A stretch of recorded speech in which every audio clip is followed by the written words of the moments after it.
Alright, so here's my personal opinion on this. I'm not sure you can get a good view. So the agitator's on, and if you know how an agitator works from a traditional washer, this isn't really agitating. It's just an arm that happens to be there that really doesn't do so much. So it's like an impeller, a regular top-loading impeller washer machine that so happens to have an arm, and the arm really doesn't do much.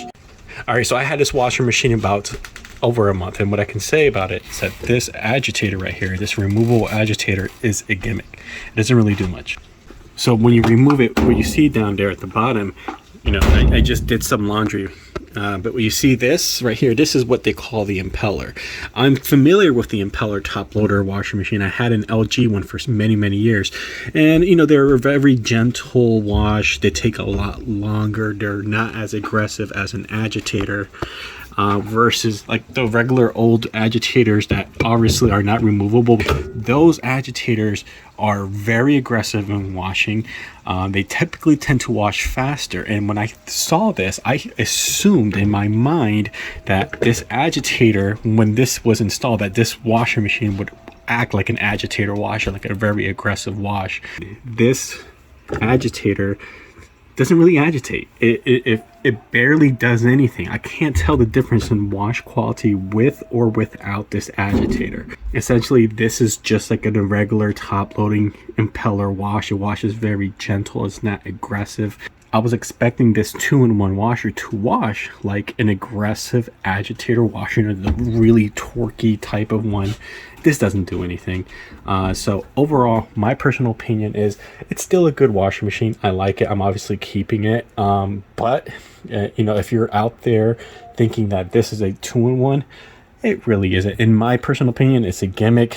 If you're in the market for a washer, you know, this is a really big bin. I love how big it is. We're able to put a lot of clothes in here. But I would just say that just stick with the non-removable agitator, because that's just a gimmick. You're paying extra dollars for this thing to come off and on, and it really does nothing, again, in my opinion. So I'm just as disappointed in it. My expectations of it being a 2-in-1 is what's disappointing in it. With all the other bells and whistles that this has, I actually am still content with the washing machine. It does what it's supposed to do. It washes my clothes. It has a lot of features, load and go, and all these other things. And this is really not a review of the whole machine. This is more of just my take on the 2-in-1 feature of it. If you're in the market and you're out there thinking like how I was a couple months ago, and you were thinking in your mind that this works like an aggressive agitator washer and a gentle impeller washer, nope. This is just a gentle impeller washer, 100%, that so happens to have an arm that's removable. That doesn't really do much. So that's my take on it. I still like it. I recommend it. Just go with the one that's not the agitator removable version of this. And hopefully that was helpful for the folks out there interested in this new Whirlpool.